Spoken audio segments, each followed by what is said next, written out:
Salut les patouilleurs, bienvenue dans cette nouvelle vidéo unboxing pendant laquelle on va s'intéresser au méga set de Speed Paint de chez Army Painter.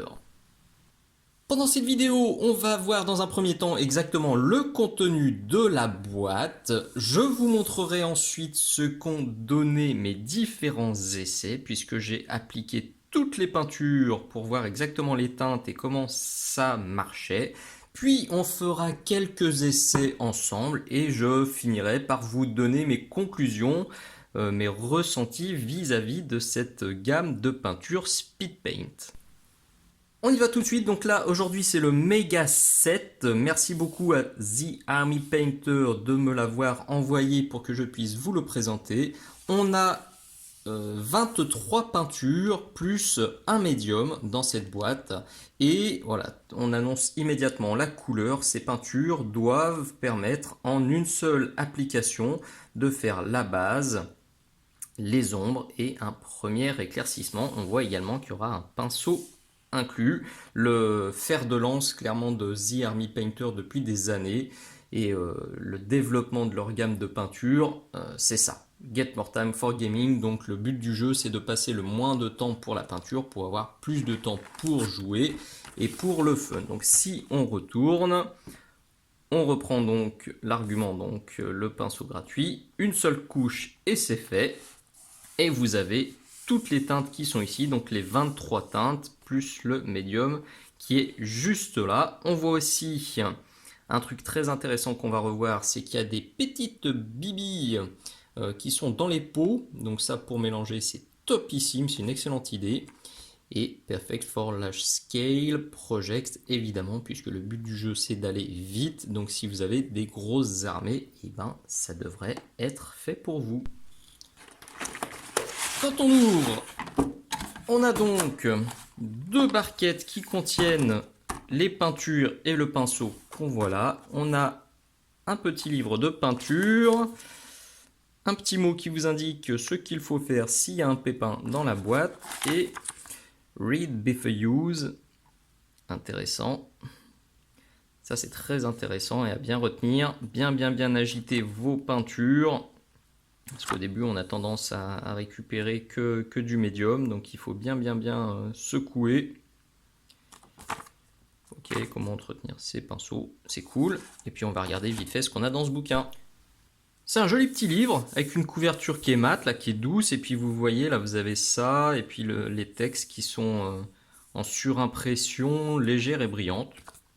C'est joli. Ah, new. Donc il y a dû en avoir un autre. Peut-être que vous avez connu les autres. Moi, c'est la première fois que je vois ces petits bouquins. Ok, bon, on va faire ça vite. Hein. Je me doute que vous voulez surtout voir la peinture. Ok, un petit peu d'intro. Des joueurs qui sourient autour de la table de jeu, un grand classique. Toute la gamme de peintures, on va dire classique, les War Paints. De nouveau, un petit laïus sur l'agitation. Des peintures avant usage. Ok, comment planifier? Un peu de théorie des couleurs, c'est sympa avec des exemples. Bah, petite parenthèse, je viens de publier cette vidéo exclusive là sur mon Patreon. J'ai que des bons échos. Si vous galérez à trouver vos schémas de couleurs et si vous êtes un peu perdu avec les différents contrastes qui sont utiles pour les pitous, je vous invite à rejoindre mon Patreon. Toutes les infos sont dans la description de cet unboxing, bien sûr. Donc on continue, la peinture d'armée. Les figurines sont sympas. Hein. Il y a ça donne envie pour le coup. Cet orc là, il me plaît beaucoup. Même les Nurgle là, ils sont chouettes. Ça c'est intéressant aussi. Vous voyez, une même figurine, c'est exactement la même, posée sur 3 socles différents. Ça ressort très différemment. Ça fait une ambiance totalement autre, c'est cool. Chouette exemple, bonne idée. L'assemblage. La sous-couche, ça aussi, j'ai traité la sous-couche sur mon YouTube. C'est dans la playlist des techniques générales. les couches de base, les peintures airbrush. Alors pour le coup, ça aussi, hein, j'en entends beaucoup de bien. Si un jour je me décide à ressortir mon aéro, je testerai sûrement. Parce que je vois beaucoup de très bons peintres qui les utilisent, ça donne envie. Les wash, ça, si vous connaissez ma chaîne, vous connaissez bien. Le strong tone, le dark tone, des grands classiques.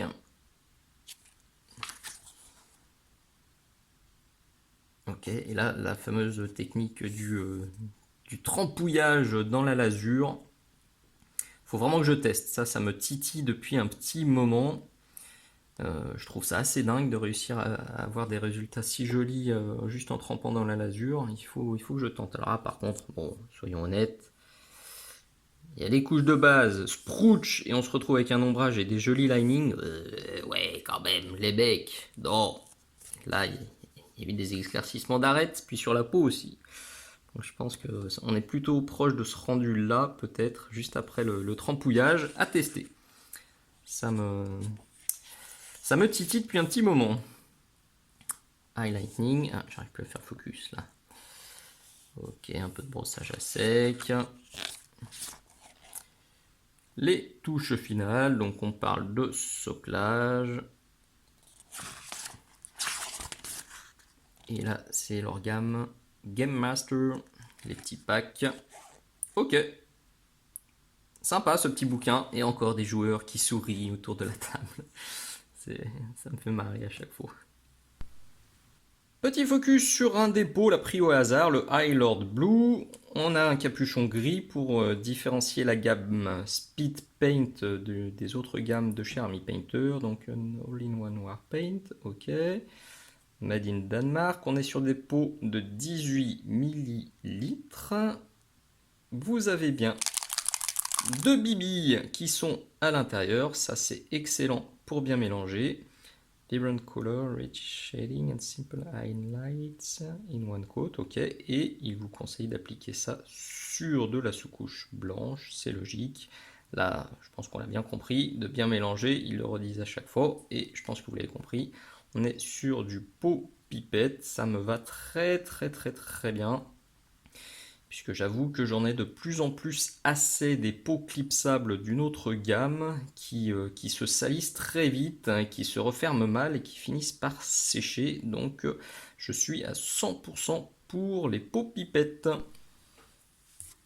Voilà comment j'ai procédé. Donc j'ai sous-couché 23 petits tonneaux micro art avec de la sous-couche Raise Bone en bombe de chez Citadel Games Workshop, et j'ai appliqué une couche de chaque speed paint pour voir ce que j'obtenais. Alors cette série, cette première application, elle m'a permis de tirer deux enseignements qui sont importants. Premier enseignement, faites très attention avec la sous-couche. Si vous êtes trop généreux sur la sous-couche, les speed paint n'accrochent pas bien. Je l'ai clairement vu parce que en fait les tonneaux, certains étaient gris, la résine était grise, et après seulement deux passages de Raise Bone, normalement mes sous-couches je fais deux passages, et ben c'était toujours gris, et du coup ça marchait pas parce que évidemment pour comparer les différentes couleurs, je devais avoir une sous-couche qui servait aussi de couche de base exactement de la même couleur. Sinon c'était biaisé. Donc les tonneaux gris, j'ai fait 4 passages de Raise Bone. Et bien sur ces 4 tonneaux, enfin sur la dizaine de tonneaux du coup qui se sont retrouvés avec 4 passages de sous-couche, les speed paint accrochaient franchement mal. Donc mollo sur vos sous-couches. Si vous êtes trop généreux et si la sous-couche est trop lisse, et ben ça ira pas. Il faudra sûrement faire 2 passages pour avoir un résultat satisfaisant, et c'est du coup totalement contre-productif puisque le but de ces peintures c'est de les appliquer en une seule fois. Mais voilà, si la sous-couche est trop généreuse, on le voit peut-être, vous voyez, en fait ici, par exemple, la peinture elle se rétractait, elle accrochait pas. C'est pas la faute des peintures, c'est clairement moi qui étais beaucoup trop gourmand avec la sous-couche, donc je ferai beaucoup plus attention maintenant. Le deuxième enseignement, c'est qu'il y a pas mal de variabilité dans la gamme, dans les speed paint, en ce qui concerne la consistance des peintures. On en a pas mal qui vont être assez liquide. C'est assez troublant au début parce que on a l'impression d'avoir une encre et pas vraiment une peinture contrastante entre guillemets. En tout cas, personnellement, sur ce que j'ai testé et sur les comparaisons que j'ai pu faire avec la gamme concurrente, je trouve que dans l'ensemble, la gamme Speed Paint est plus liquide. Qui dit plus liquide dit aussi plus facile à appliquer. Ça, c'est plutôt un bon point parce que j'ai moins cet effet d'auréole quand je les applique, tout simplement parce qu'elles glissent mieux et on voit moins les traits de pinceau.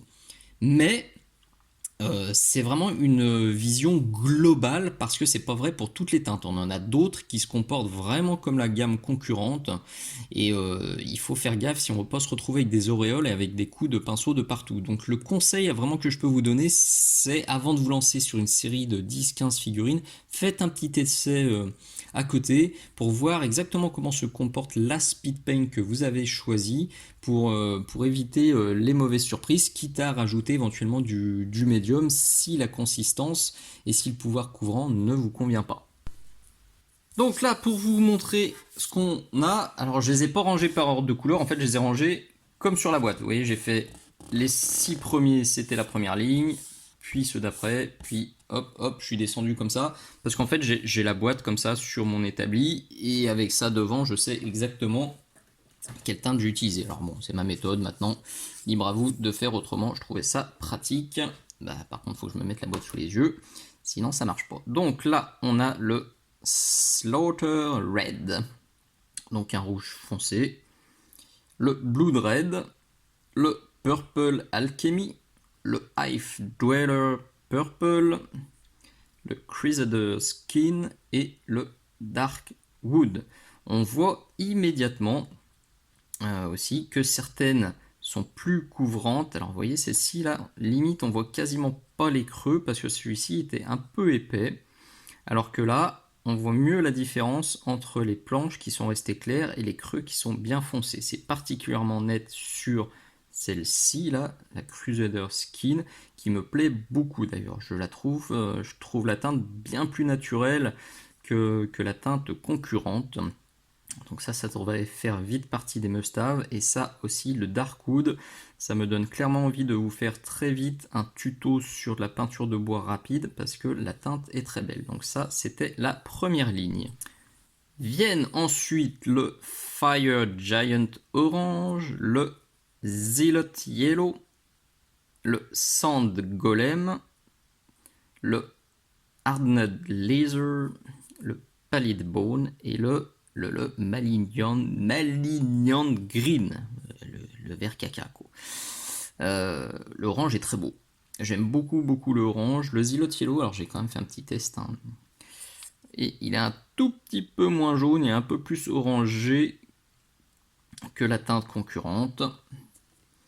Les deux là me plaisent beaucoup pour les cuirs. Ça aussi, ça devrait vite devenir un must-have. Le Pallid Bone, sympa.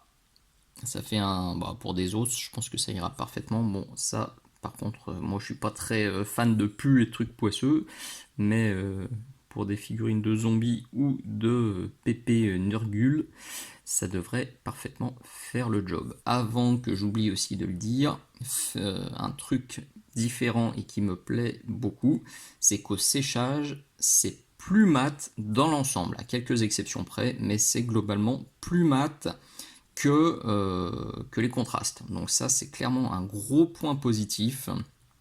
Parce qu'avec certains contrastes, j'avais un peu de mal. Une fois que c'était sec, ça brillait dans les ombres et ça me plaisait pas du tout. Alors avec certains contrastes, avec aussi certaines shades, que ce soit de Games ou de Army Painter. Donc là, ça me plaît beaucoup et ça m'ouvre la voie à de nouveaux ombrages colorés. Ça me donne envie de faire plein de tests. La quatrième ligne, c'était le Camo Clock, le Magic Blue, le High Lord Blue, le meilleur de tous, le Plasmatic Bolt. Alors, ça, je pense que vous allez en manger sur ma chaîne. J'adore. J'adore la teinte. On est vraiment sur un vert d'eau là. Le Azermatic Blue que j'utilisais aussi. Je l'ai sous les yeux. Là, pour le coup, il n'y a pas de billes. voyez, il était beaucoup bleuté. Et souvent, ben, les verres d'eau, les tests de verre d'eau que je faisais avec ça, ça allait pas. Alors que là, ça, c'est très très bon. Là aussi, j'ai des envies d'armure verre d'eau qui me titillent. Le Orc Skin, pour être tout à fait objectif, c'est une des teintes que j'ai moins aimées parce que je trouve qu'elle est trop couvrante pour le coup celle-ci et qu'on n'a pas l'effet vraiment qui s'écoule dans les creux. Vous voyez là, on voit à peine la différence entre les creux parce que ben, elle était plus épaisse, plus consistante. Du coup, ben, ça couvre plus et c'est moins marqué que sur celui-ci. Par contre, le Camo Clock que je surkiffe et que celui-ci aussi. Donc peut-être que pour de la peinture d'or, enfin de la peau d'or, il faudrait mettre celle-ci uniformément et derrière bah, faire un passage avec le Absolution Green, mélanger un petit peu de l'or médium pour faire un ombrage plus marqué. En tout cas, voilà, vous avez mon chouchou et je crois que celui-ci c'est mon deuxième préféré aussi dans la gamme pour tout ce qui est vêtements militaires et blindés, ça devrait faire des miracles. La dernière série, donc il n'y a que 5 peintures, vous l'avez bien compris, sur la boîte en fait, vous avez 4 lignes de 6 pots, mais la dernière, il y a le Speed Paint Medium, donc là j'ai rien mis. Donc on a le Cloud Burst Blue, le Runic Green, qui lui pour le coup était très peu couvrant.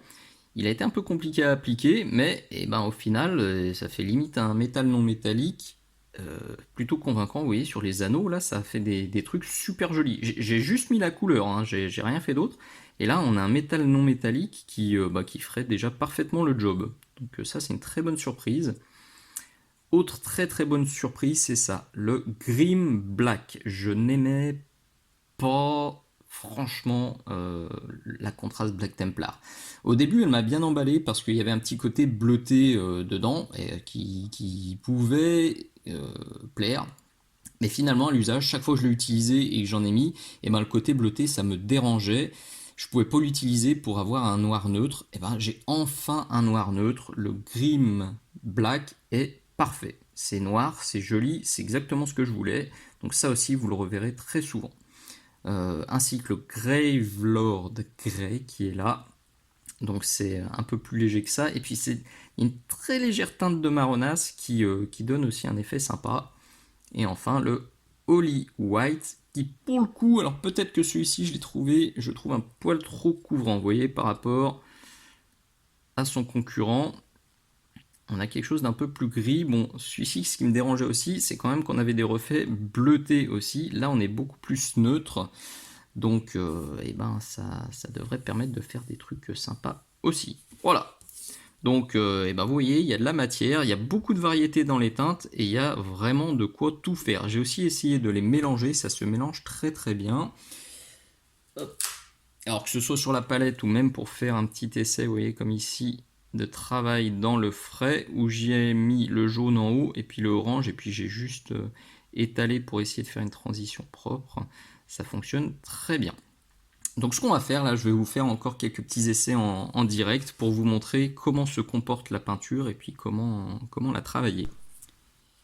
La palette est de sortie, donc on va voir maintenant comment se comportent vraiment ces peintures. Je vais vraiment me concentrer sur les speed paint, je vais pas vous faire un comparatif sensu stricto entre speed paint et la concurrence. Par contre, je vous mets dans la description une vidéo très très très intéressante à regarder impérativement qui met en parallèle donc la même figurine et quasiment les mêmes teintes entre les speed paint et les contrastes Games Workshop. Le peintre fait vraiment la peinture en même temps et c'est dans cette vidéo qu'on voit le plus que les deux peintures se comportent, les deux gammes peuvent se comporter différemment. Alors, je le redis, c'est pas systématiquement vrai, en tout cas, on voit que certaines teintes se travaillent très différemment.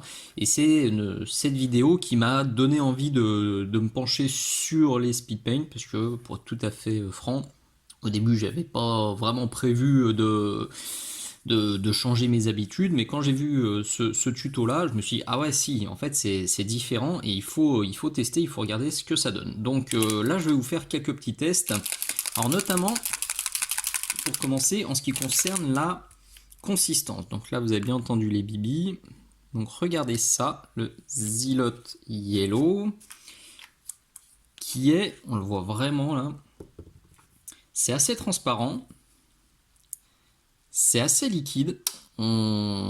C'est dans ces moments-là que j'ai vraiment l'impression de travailler des encres. C'est un tout petit peu plus épais que des encres. C'est aussi pigmenté qu'une encre, mais un peu plus épais, en tout cas pour celle-ci. Et hop, celle-là par exemple, le Camo Clock. Hop. C'est, vous le voyez tout de suite, c'est plus épais. Là, on est plus sur une consistance, on va dire, un peu plus classique, plus ce qu'on a l'habitude chez Games. Je vais quand même vous montrer ça aussi, parce que je l'ai sous les yeux, le Yanden Yellow, pour que vous voyez vraiment ce que je veux dire. Vous voyez, c'est beaucoup plus opaque et ça réagit pas de la même façon sur la palette. Là, ça a tendance à s'agglomérer, alors que les Speed Paint restent un peu plus étalés. Et c'est là aussi que ça peut expliquer en fait pourquoi elles sont plus simples. Toujours pareil, hein. Je vais pas le repréciser à chaque fois, mais c'est dans l'ensemble, elles sont plus simples. Il y a des exceptions, mais dans l'ensemble, elles sont plus simples parce que et elles ont tendance à moins s'agglomérer et du coup à moins faire d'auréole. Donc là, c'est sur la palette. Je vais sortir 2-3 autres teintes intéressantes et puis je vais vous montrer sur le Pitou. J'ai mis là-haut du Hardened Laser, qui est un petit peu comme celui-là, là, comme le Yellow. On est sur quelque chose d'assez fluide. Vieux pinceau, hein, ça je le dis à chaque fois que je fais des shades ou des peintures contrastantes sur ma chaîne. N'utilisez pas des bons pinceaux pour les appliquer, ça les flingue vraiment. J'ai pas utilisé le pinceau qui était fourni, même si il me servira sûrement pour faire des décors ou du travail de gros œuvres. Pour appliquer sur les pitous, je le trouve un peu trop large, donc je préfère partir sur un de mes pinceaux. Et on y va.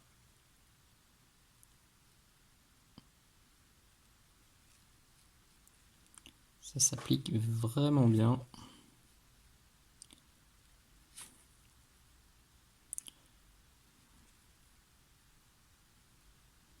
Alors le fait qu'elle soit un petit peu plus liquide, vous allez le voir, si vous travaillez des textures, des surfaces qui sont très texturées comme les petits bidons là, que je vous ai montré tout à l'heure, et ben ça risque de faire des bulles. Ne vous inquiétez pas, elle claque en séchant. Alors là, je rince mon pinceau, je le décharge totalement et je vais voir si j'arrive à tirer ça dans le frais, à en virer un peu sur le haut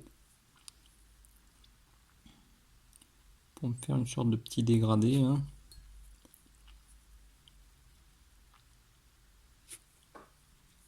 Ouais, ça se travaille très bien. Waouh, j'étais presque sorti de l'écran. Alors,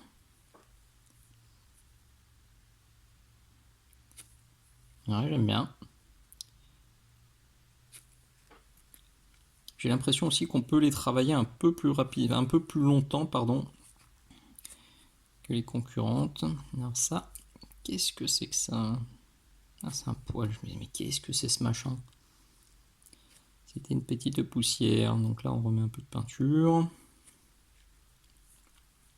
Voir si j'arrive à soigner un peu mon dégradé là. Mais bon, dégradé, c'est un bien grand mot. On comprend quand même qu'il y a un petit zénithal. Puis si on se fait ça, faites voir sur la surface qui est bien plate. J'arrive à avoir quelque chose de bien propre.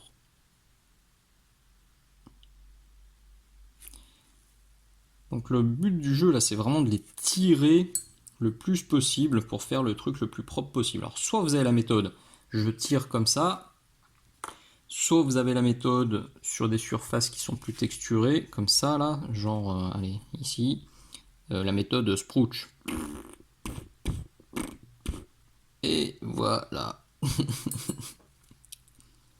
Et ça marche aussi très bien. C'est juste pour le même objectif. Enfin, c'est surtout que la surface est pas du tout la même. Oh, je viens de la mettre en bouche par contre. Mon Dieu. Elles sont dégueu. Purée. Je me force normalement à pas mettre les peintures en bouche. Là, vieux réflexe. Bah, j'aurais pas dû. Bah, je suis pas prêt de le refaire. Ça pique. Ok, bon, jolie teinte. Ça vraiment pour faire des cuirs, ça va vite devenir un must-have aussi, comme je le disais tout à l'heure. Et là, pour le coup, le rendu une fois sec, c'est parfaitement mat. Là, c'est vraiment comme j'aime. Je vais laisser sécher sur le bas, en tout cas sur le haut, là, c'est bien mat, c'est bien joli. Alors, voyons ce que j'ai d'autre. Donc, à la séquence précédente, c'était celui-ci, hein, le Hardened Laser, et là, je viens de sortir du Darkwood. Le Darkwood, il est là. Ici. Je vais voir ce que ça donne sur l'autre jambe. Hop, donc je l'ai déjà sorti. Viens par là, mon gars. Et ben là, on est sur quelque chose d'un poil plus épais. Et ça a l'air aussi beaucoup plus couvrant, c'est moins transparent. J'y vais à la bourrinos, mais c'est peut-être dans ces moments-là qu'il faudrait sortir leur médium. Parce que là, ça risque d'être un peu trop. Eh ben non, c'est pas un peu trop. Elle va bien dans les creux. Comme une gentille fifi.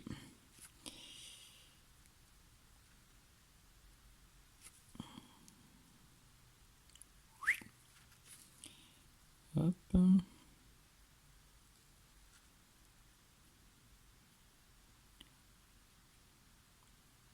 Ah, nickel. Nickel. Alors je vais faire un essai. Alors déjà en soi là j'aimais bien. Donc là je vais décharger aussi et puis en retirer un peu sur le haut. J'hésitais à faire un mélange des deux, mais non. Franchement ce serait dommage parce que là le résultat est plutôt cool. Mince, j'ai débordé à côté. Pas bien. Ouh, j'adore cette teinte. Là pour mes bottes, pour mes cuirs, pour les holsters, les trucs comme ça. Je vais très très vite m'en resservir. Et là, en attendant, vous voyez, de l'autre côté c'est sec, et je le redis, le rendu est bien mat comme j'aime. Ça, c'est du bonheur. Ça, c'est cool. Je vais laisser sécher ce côté-là, et puis on va regarder comment ça rend aussi. Remarquez, en attendant, je vais utiliser celui-là, hein, du coup, le Camo Cloak. Où il est sur mes bidons? Il est juste là. Hop. Celui-ci a l'air un peu plus dense. Je vais le mettre sur le casque. Ah ouais, c'est confirmé. C'est clairement confirmé. Alors faites voir, je vais quand même faire gaffe de pas non plus en mettre de partout.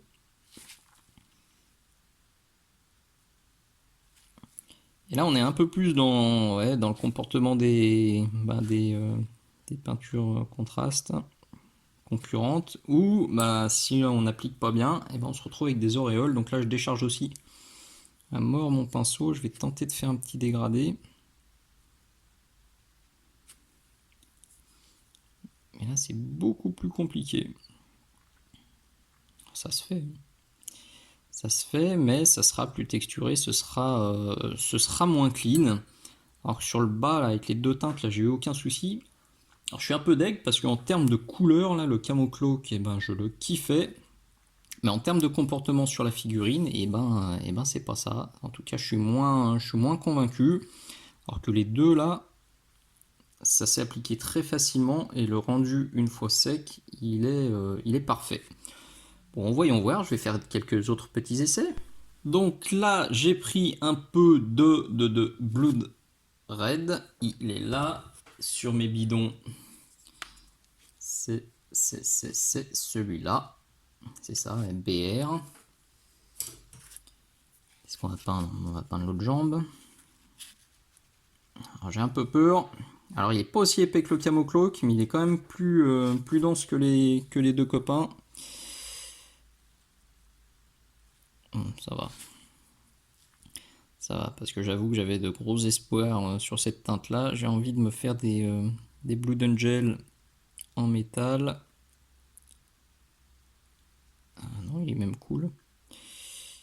Elle est cool cette teinte. Bon, ça va peut-être être un peu plus long à sécher. Pour le coup, j'en ai mis pas mal, mais vous voyez, ça s'est bien mis dans les creux. Ça s'est bien écoulé.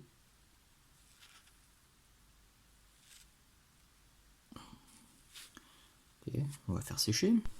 pendant que ça sèche, et je vais tester là-dessus parce que ça me trotte en tête depuis très longtemps. J'ai envie d'utiliser les peintures contrastes sur des surfaces métalliques pour faire des armures en métal vraiment coloré, notamment comme je vous le disais sur du Blood Angel, de l'Imperial Fist, du Dark Angel, de l'Ultra Marsouin, un truc comme ça.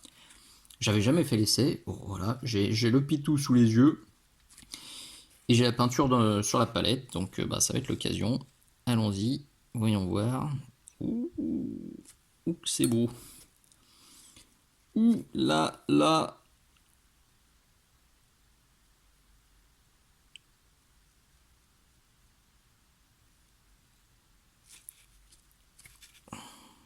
Alors là, c'est le kiff.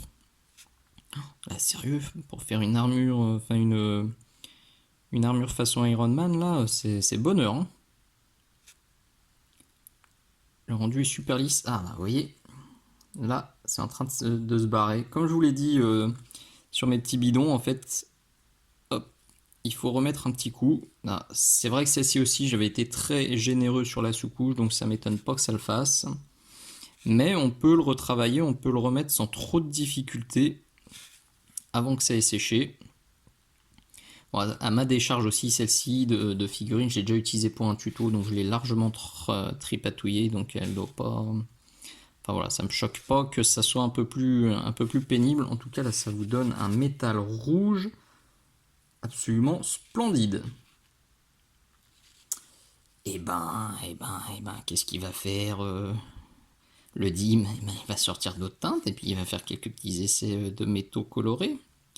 Parce que ça me semble tout à fait indiqué pour ça. Alors, j'ai sorti là-haut hors champ, désolé. C'est du Plasmatic Bolt. Il est là, c'est mon chouchou de la série. Je le teste tout, je le teste tout, je le teste tout. Vous voyez là, j'ai pas retouché hein, et ça y est, ça fait plus l'auréole qui se rétracte. Alors celle-ci, elle est un poil plus épaisse, tiens. Allez. Ouh, ça c'est beau aussi. Oui, ça c'est joli.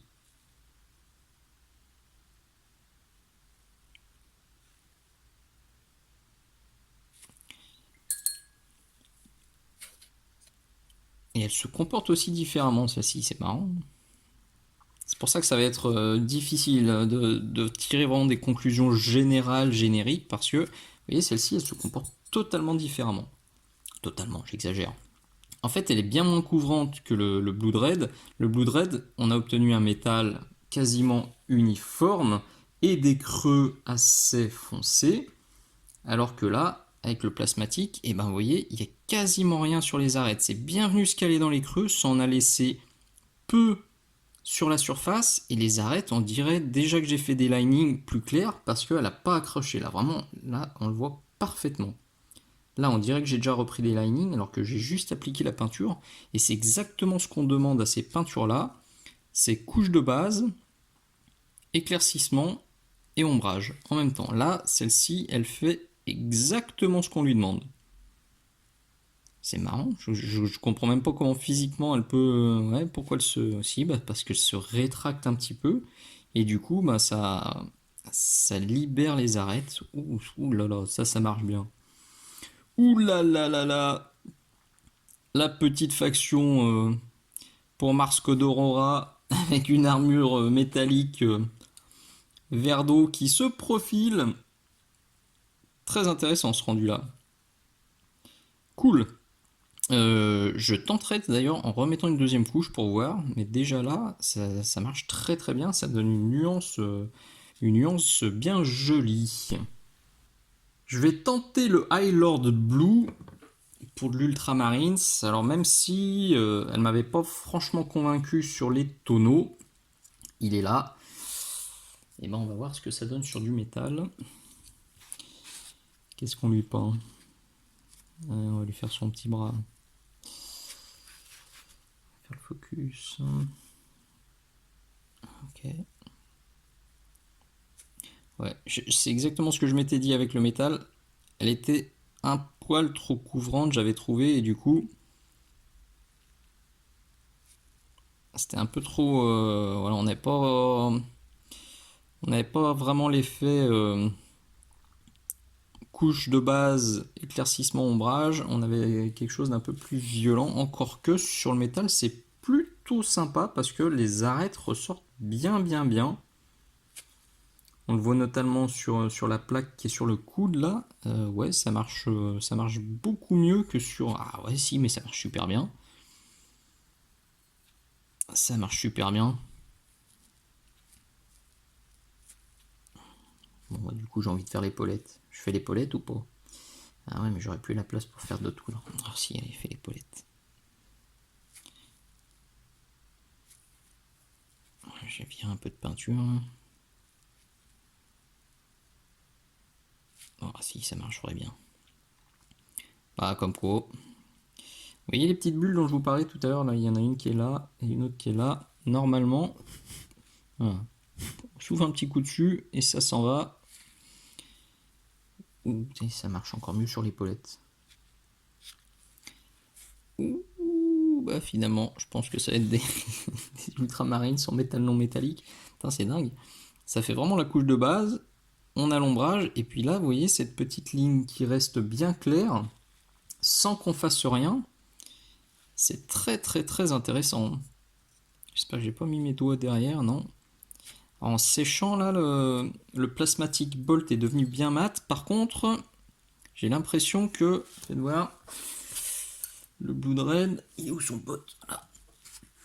Ouais, c'est confirmé. Le Blood Red en séchant, par contre, il est plus satiné que les autres. Alors ça, c'est un peu dommage parce que j'avais très envie de l'utiliser à foison, le Blood Red. Mais là, alors pour de l'armure métallique, ça ira très très bien. Pour autre chose, il faudra que je trouve une autre méthode parce que c'est un peu trop brillant. Cool. Alors là, par contre, ça c'est intéressant aussi de voir si on peut absorber ça, le trop plein, sans tout défoncer. Et ben la réponse est oui. Donc c'est plutôt coolos. Allez, je vais me tenter un petit vert. Ah bah attendez, il y a le jaune qui est là.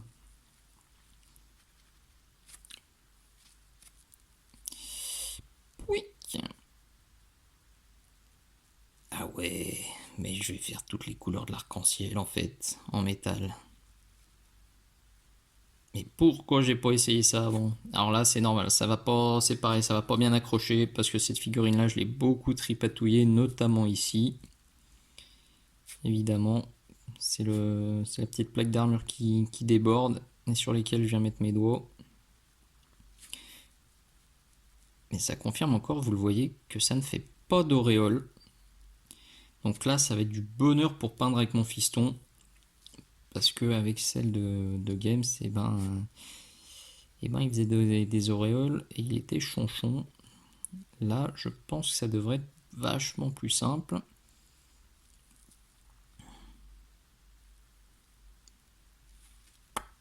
Nice. Nice, nice. Ouais, cool. Je vais attraper un verre pour voir aussi ce que ça pourrait donner. Et je reviens. Là, on est sur du Absolution Green. Hop, qui est juste là. Pour du Dark Angel, ça me semble tout indiqué. Alors, je suis un peu deg, j'ai bousillé le boulot sur le bleu parce que j'ai mis mon doigt dessus, du coup il y a mon empreinte dedans. Alors que le résultat est super joli, je l'ai un petit peu ruiné, tant pis. Je saurais que le bleu fonctionne très bien dès lors qu'on ne met pas ses gros doigts dessus. Ouh, ça a l'air beau ça aussi.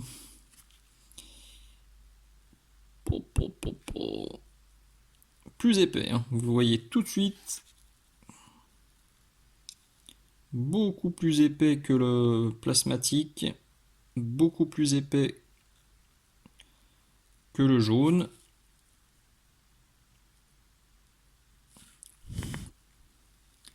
Les petites bullinettes dont je vous parlais, qui devraient s'en aller d'elles-mêmes. Cool aussi.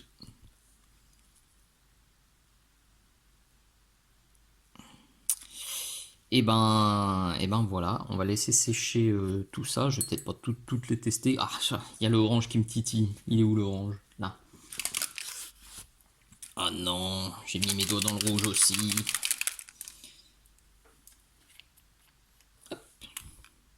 Oui, oui. Ouh, il a l'air bien... Il a l'air comme le jaune aussi, celui-là. Assez transparent. Hop. Ouais, c'est confirmé.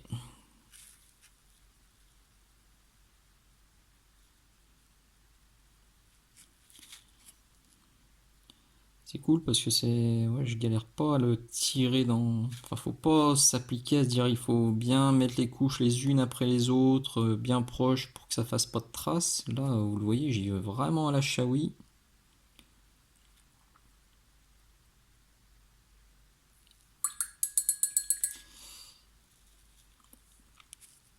Et ben, ça ouvre beaucoup de nouvelles possibilités. Ce comportement sur les métaux.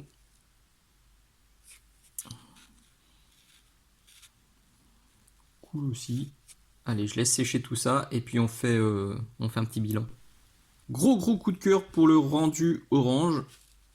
Ça a parfaitement fonctionné, on a vraiment un métal métallique orange avec des creux plus foncés et puis des arêtes qui ressortent bien. Là, j'ai voulu faire la comparaison avec celui-ci, donc le Gryphon orange. Et ben, je trouve que la Speed Paint fonctionne beaucoup mieux, elle laisse mieux transparaître le métal, alors que là, ça l'avait plus opacifié. Donc ça rendait moins bien. En tout cas sur le métal, je préfère très largement ce que j'ai obtenu là. J'ai aussi testé, alors attention, il faut que je retrouve les pots, le Magic Blue. Le Magic Blue qui était là. Et donc j'obtiens là ce qui est là sur l'aigle. Ça marche super bien. Sur le plastron là aussi, je crois que ouais, je lui ai fait l'effet fesses.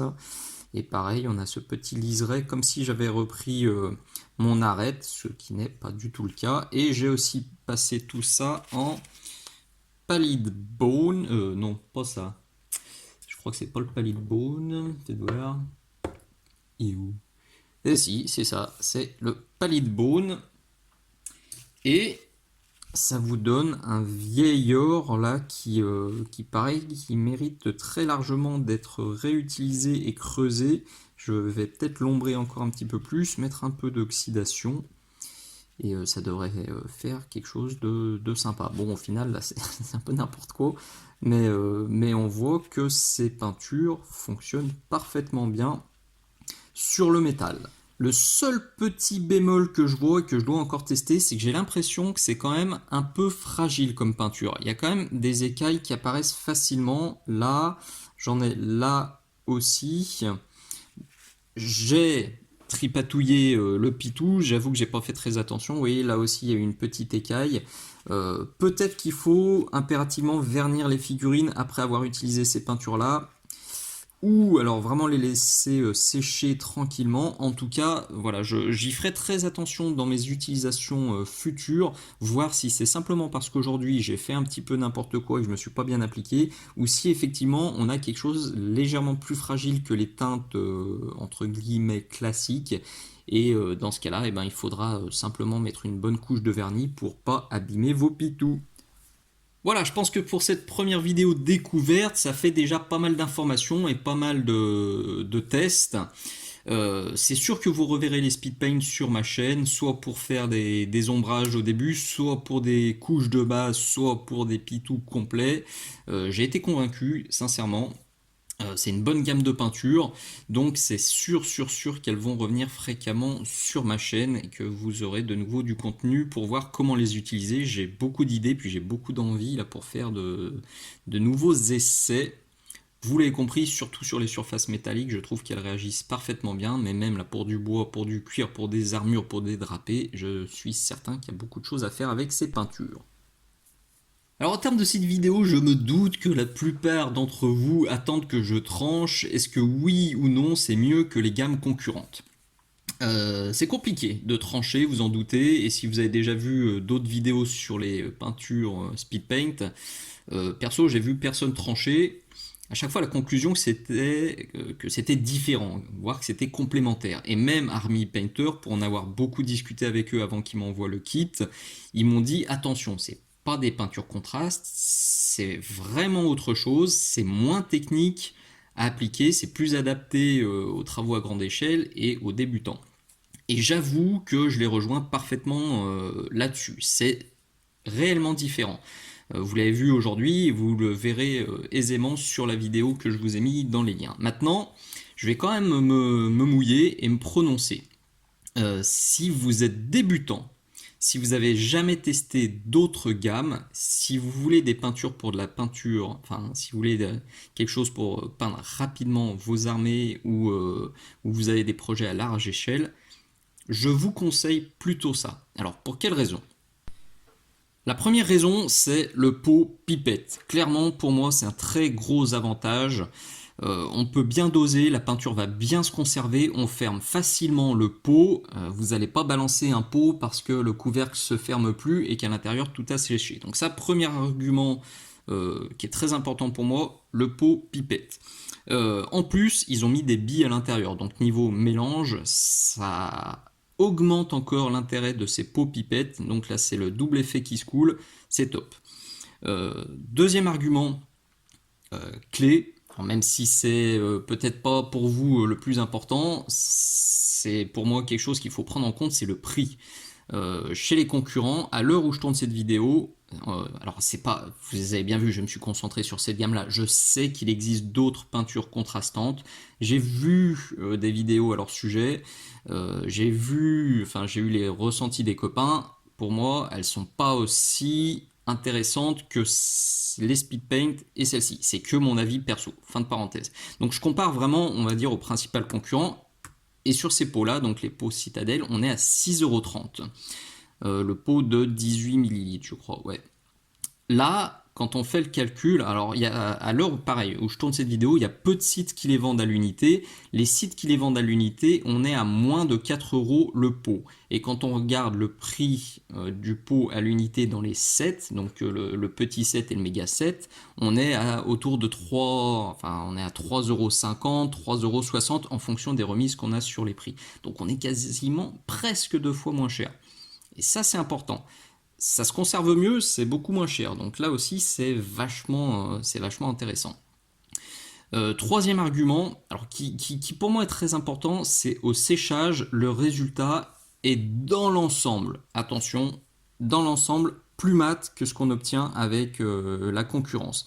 Et ça me convient. Alors avec de petits bémols, notamment celui-là, vous avez vu, il est un peu satiné, ça me plaît pas. Donc c'est un petit peu dommage. Mais je testerai peut-être des mélanges pour le matifier un petit peu et peut-être avec du médium. Mais dans l'ensemble, la gamme, effectivement, au séchage, elle est plus mate. Et moi, c'est quelque chose qui me plaît beaucoup parce que j'aime quand ça sèche de manière bien mate. C'est particulièrement vrai, vous le voyez, sur le verre où on a un rendu très mat qui me plaît beaucoup. Donc ça, c'était le troisième argument. Et dernier argument, et pas des moindres, je rejoins Army Painter quand ils disent que c'est des peintures qui sont moins techniques et qui sont plus simples à appliquer. Dans l'ensemble, une fois de plus, vous avez vu, là aussi, il y a eu une exception avec le camo clock. Dans l'ensemble, elles sont plus fluides, elles sont plus simples à appliquer parce qu'elles font moins d'auréoles, donc je trouve ça plus adapté aux débutants.